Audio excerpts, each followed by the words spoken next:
Yo yo yo, selamat datang kembali di channel Keep Blood Fighter. Di balik kemenangan berdarah Dan Hooker pada helatan UFC 290 kemarin.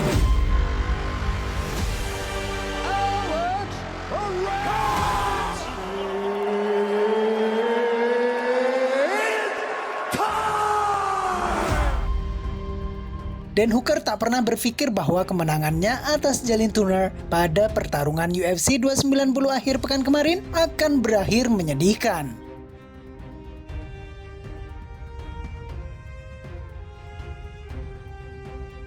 Bagaimana tidak, selama pertarungan 3 ronde itu ia mengalami cedera horor yang membuat lengan kanannya tak bisa digerakkan lagi. Hooker menceritakan awal mula dirinya mengetahui bahwa lengan kanannya tak bisa digerakkan.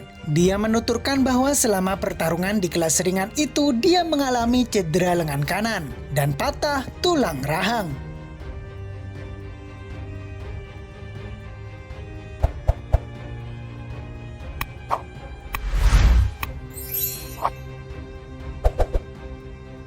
Cedera lengan kanan yang dirasakannya pada ronde pertama saat ia mencoba memblok tendangan Turner. Pada ronde kedua, lengan kanannya sudah tidak merespon ditambah Turner beberapa kali melepaskan tendangan pada bagian yang sama. Saya mencoba menonton tayangan ulang pertarungan dan saya pikir itu adalah proses yang agak lambat. Saya pikir itu adalah tendangan depan di babak pertama yang saya pikir mungkin telah membuat sedikit celah di dalamnya.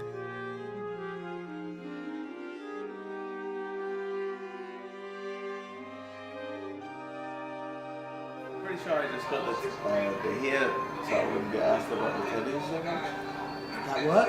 Yeah, everyone's like, so you're wishes you were. I said the bleachers like 4 or 5 times to get like that. Years ago, I had it like this long. It's like, cut your hair, you're touching your head every 5 minutes. So I cut it. But now I'm like, well, why don't I keep it?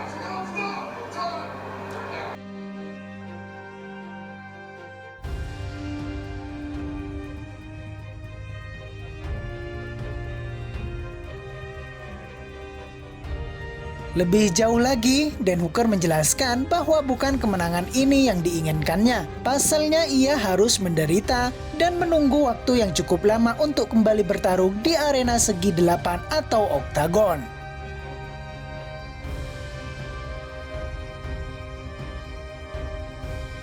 Like the same as me and James looked for. The guy came out back and he was like, this fight's gonna be good. Intimidating. Like when a big guy comes like storming at you like that.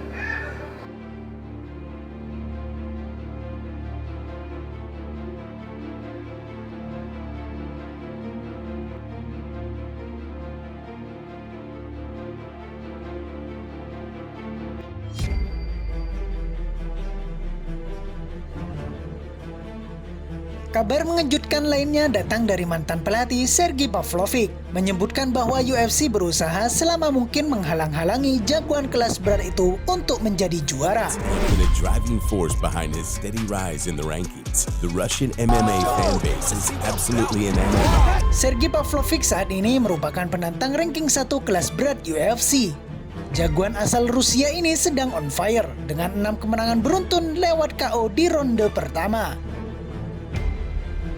Akan tetapi, performa tersebut belum membawa petarung berusia 31 tahun itu ke laga perebutan sabuk juara.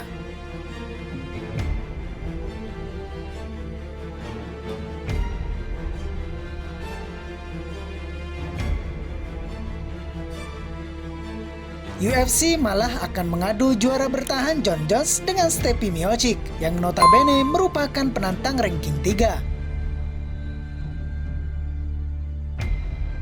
Pavlovich sendiri belum punya jadwal lagi setelah terakhir tampil pada 22 April lalu. Melihat situasi ini, mantan pelatih Pavlovich, Artem Bera, jadi punya teori bahwa UFC tidak mau jagoan pemilik rekor 18 dengan 1 kekalahan ini menjadi juara. I think that's what Pavlovich was talking about when he's talking about how dangerous he is.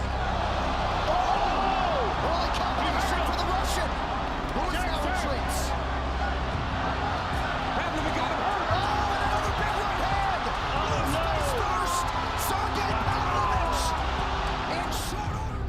tidak masuk akal jika Sergey belum mendapatkan laga perebutan titel sekarang, kata Bera seperti dikutip dari Sport Express. Entah UFC sengaja menciptakan situasi ini atau tidak, saya tidak tahu. Tetapi Anda bisa memahami bahwa UFC ingin menghalang-halangi jalan Sergey ke perebutan sabuk juara selama mungkin. Mereka menginginkan juara di mata media, juara yang punya daya jual tinggi untuk menyiarkan di Amerika. Sergey punya peluang besar menjadi juara, tetapi pertarungannya tidak laku dijual, jadi dia harus menunggu. Artem Bera lanjut mengulas perjalanan rumit yang mungkin harus dilewati Sergey Pavlovich untuk menjadi juara.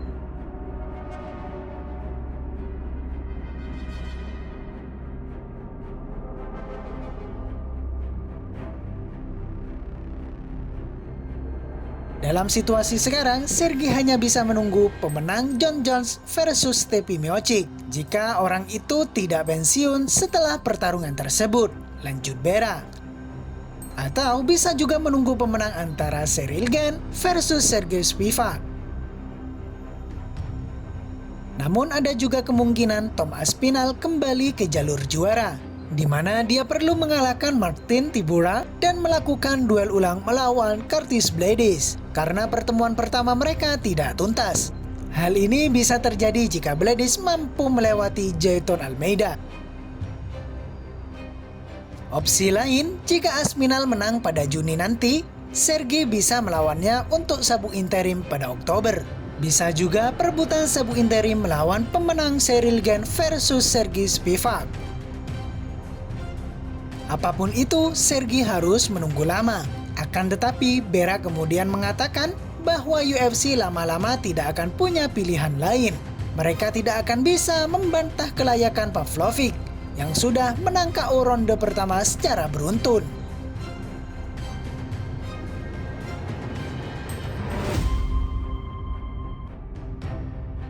Saya pikir UFC juga mulai paham bahwa tidak ada pilihan lagi. Sergey mau tidak mau perlu diberikan pertarungan perebutan gelar. Bagaimanapun, 6 kemenangan KO di ronde pertama adalah fakta yang tak bisa dibantah, pungkasnya.